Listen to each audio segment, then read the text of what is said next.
incarceration means that we've got a very high rate of incarceration historically, comparatively. And the other thing is the rate of incarceration is so high, so socially concentrated, that we're no longer incarcerating the individual, but we're incarcerating whole social groups. I need black people to understand that the Department of Justice has always been a system developed to prosecute black people, not to prosecute black people. Yes, there are white people who are incarcerated. They are called collateral damage. We have to understand that dolphins are caught in tuna nets, meaning that they are not the intentional target. But sometimes shit happens. Less than 1 in 100 Americans are currently in jail. But for some races, genders, and age groups, that ratio is a lot larger. For example, if you're young, black, and male, it's closer to about 1 in 4. That means you'd have a higher probability of going to jail than of getting married or going to college. These results are unequal and problematic as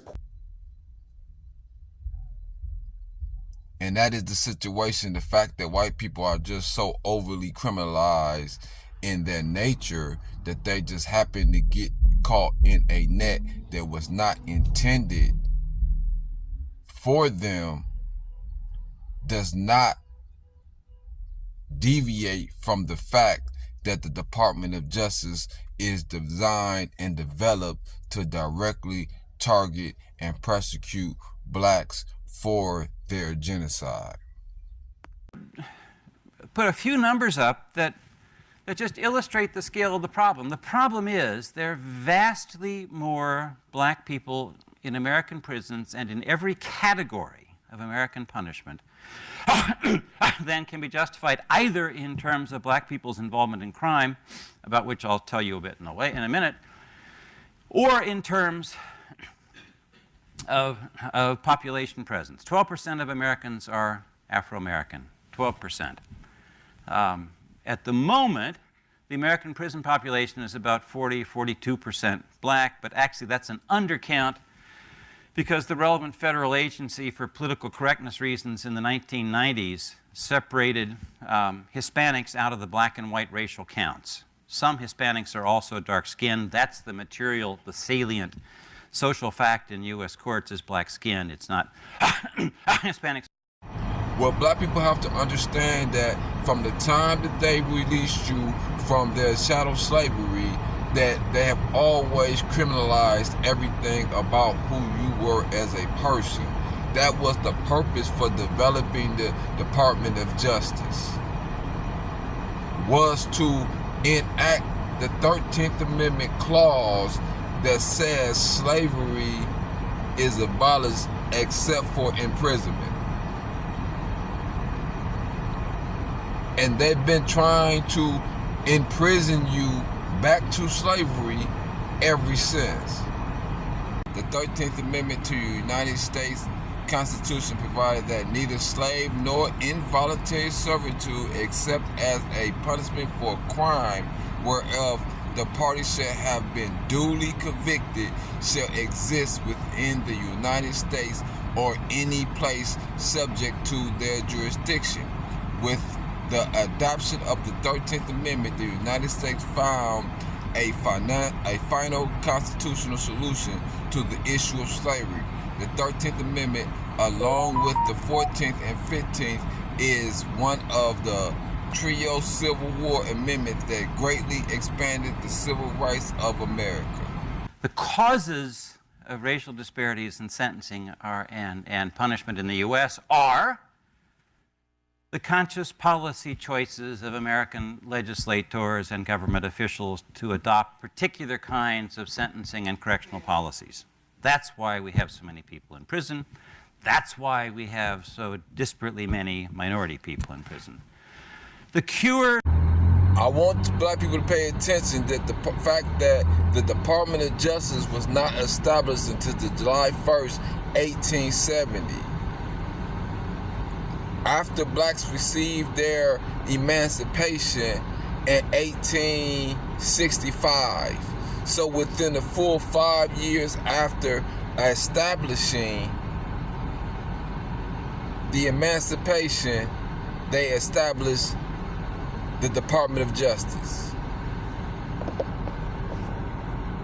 I hope that we will have ended once and for all this notion that is a hangover from the 60s, that somehow Democrats are weak on crime and Democratic presidents are weak on crime and Republicans are tough on crime. The truth is, every major crime bill since 1976 that's come out of this Congress, every minor crime bill, has had the name of the Democratic senator from the state of Delaware, Joe Biden, on that bill, and has had a majority vote of the Democratic members of the United States Senate on the bill. So one of the things I want to do in addition to ending crime is end the political carnage that goes on when we talk about crime. Crime is not Democrat or Republican. Making the streets safe is not a Democratic or Republican issue. This is one of those issues I hope this passage of this bill will be taken out of the gridlock category and moved into an emerging consensus. And the consensus is as follows, and I will cease when I finish this statement. Joe Biden is asking Republicans to reach a consensus and understanding that the Democrats as well, just like the Republicans, are in agreements with the persecution of blacks using the Department of Justice as the means to do so. Nowhere in the world incarcerates as much as we do. We've seen extremely high rates of exposure to the criminal justice system for African American men. The consensus is A, we must take back the streets. It doesn't matter whether or not the person that is accosting your son or daughter or my son or daughter, my wife, your husband, my mother, your parents. It doesn't matter whether or not they were deprived as a youth. It doesn't matter or not whether or not they had no background that enabled them to become socialized into the fabric of society. It doesn't matter whether or not they're the victims of society. The end result. What Biden is saying is, I don't care about the racial discrimination you have went through as a people to enforce you into a position that makes you more susceptible to crime due to economics. I want you incarcerated because you don't accept your position as less than the rest of America. Because you are not accepting the position of impoverishment that we have placed you in, because you are not accepting of the limited opportunities we have left you in your community, and you have tried to seek means outside of our system that we have allowed for you. We want you incarcerated. That is what Biden is saying. This is why I am not a Trump supporter and I'm not a Biden supporter. U.S. Department of Education, Office of Educational Research and Improvement. General course taking patterns among public high school graduation. Public high school graduates in the class of 1992 earned on average more total credits, more academic credits, and fewer vocational credits than did graduates in the class of 1982.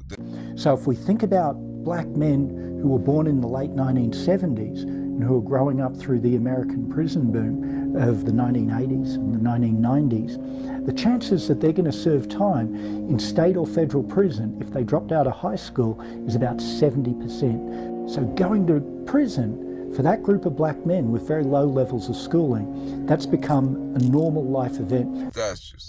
There were increases in academic courses taking stable levels of personal use courses taking an increase in the total number of credits earned. Trends in vocational courses taking varied among the different student subgroups, while vocational courses taking declined among groups defined by gender and parents. Educational attainment as well as among whites, blacks, Hispanics, and students with no disabilities. Courses taken in the vocational curriculum was unchanged between 1982 and 1992. You have to understand, black people took more vocational in the educational system prior to 1992. When they wanted to do the crime bill and increase the prison boom, you have to understand what they did is they removed vocational training in order to prevent us from having other options of generating wealth. They took woodmaking out of class. They took auto mechanics. They took away skills that you could use to make money out of the public school system in order to lead you into this crime so that you could fulfill their prison systems, so that you could provide jobs for white people in suburban communities. You have to understand that the legal system is set up as a form of genocide for the black community. Rather than invest money into the development of our community, they invested billions of dollars into our genocide. Running through this, the psychologists can tell us the causes of crime at the individual level, the things that predict criminality, are the same for men and women, even though women have much lower offending rates than men. And they're the same for blacks and whites. So it's the same characteristics of human lives that send people into courts and prisons. About 1.2 million African American children with a parent who's incarcerated. That's about 1 in 9. The research shows the kids who experience parental incarceration have diminished school achievement, they have behavioural problems, depressive symptoms, acting out, and there's also evidence that these kinds of negative effects associated with parental incarceration are concentrated more among boys than among girls. So look at jail. County jails, pretrial detention, sentences under a year. You see about 40% of the people in jail are black. That's the smallest percentage. Get to state and federal prison, you can see there are more blacks than whites in prisons. 12% of Americans count as black. At this point, about 66% of Americans count as white. So blacks are vastly more than they ought to be in terms of population rates. 5.5 times higher likelihood of being in prison if you're black in America than if you're white. If you're black male, it's 7 or 8 times. When we look at crime arrests by race, and we know that blacks are unfairly arrested more than whites, and blacks are the ones who are falsely arrested.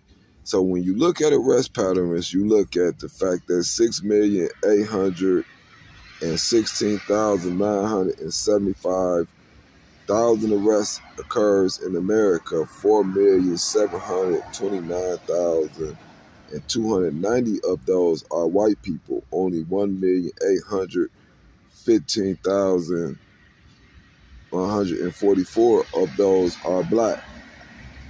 The second answer is that the system is biased through and through.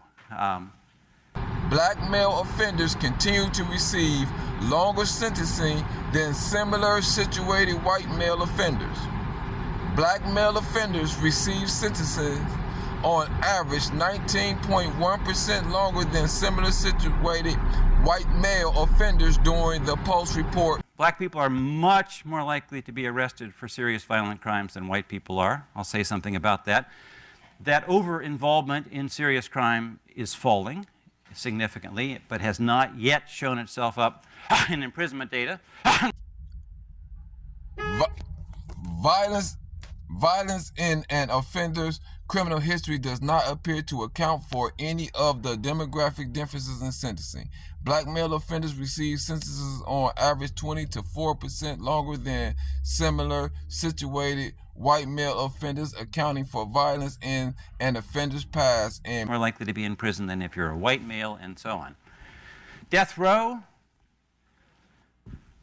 Half the people on death row are black, almost, 45%. I'd like to suggest that I take some small credit for it myself as well. and others, the presiding officer, that there is now a death penalty.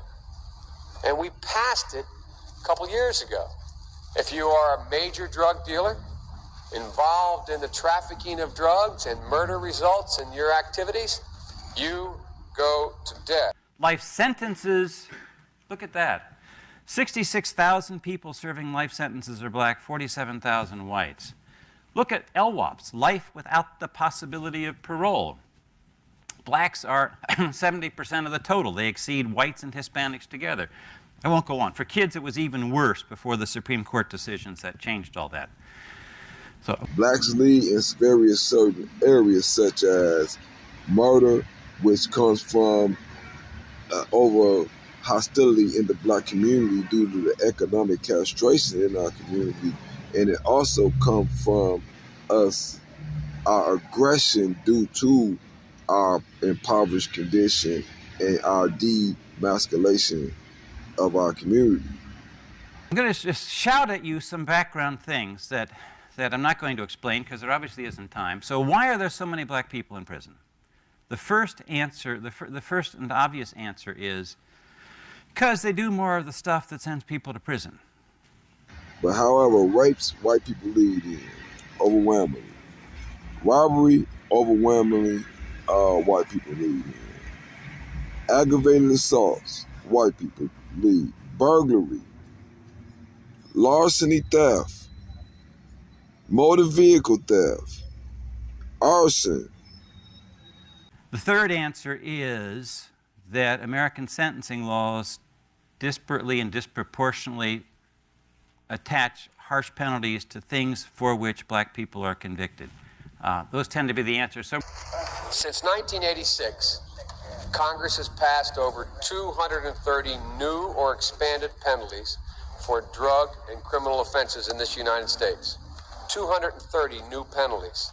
And these penalties range from an automatic 5 years in jail for any person caught with a rock of crack cocaine, a piece of crack cocaine as small as a quarter. I don't have a quarter with me, but if you visualize what one looks like, yeah, I do have a quarter. If you have a piece of crack cocaine no bigger than this quarter that I'm holding in my hand, 1/4 of $1, we passed a law through the leadership of Senator Thurmond and myself and others, a law that says you're caught with that, you go to jail for 5 years. You get no probation, you get nothing other than 5 years in jail. Judge doesn't have a choice. Now, black people are much more likely to be arrested for drug crimes than whites. However, blacks use drugs either less or about the same as whites do, and all the evidence we have is that as a population matter, blacks don't sell drugs more than whites do. They sell them at times and in places that attract police attention, which has produced vast disparities in drug arrests, drug law enforcement. I want us to understand that we can take this back to the 70s when Nixon made marijuana a grade A scheduled drug in order to criminalize black people from being caught with marijuana. And as an expense to that, America was unable to practice or test the medical properties of the pain-killing properties of marijuana, and they was able to do that with opiates, and therefore America is an opiate addicted population due to the distribution of opiate based painkillers distributed by American pharmaceuticals, all because they wanted to criminalize marijuana in order to mass incarcerate black people. Schedule classification. U.S. Department of Justice background. Schedule controlled substance maintain marijuana is scheduled the number 1 of the Controlled Substance Act. You see this? Marijuana is listed as Schedule 1. The DA Drug Schedule Organization drug introduced groups based on risk of abuse or harm. These drugs with high risk and no counterbalancing benefits are banned from medical practice and are Schedule I drugs. A drug of chemical can be treated as a Schedule I substance for chemical prosecution, even if it is not a controlled substance. Controlled drugs that are considered to have virtually no risk for addiction, abuse, or harm are not scheduled. Examples of those would be insulin, blood pressure, and chronic medical.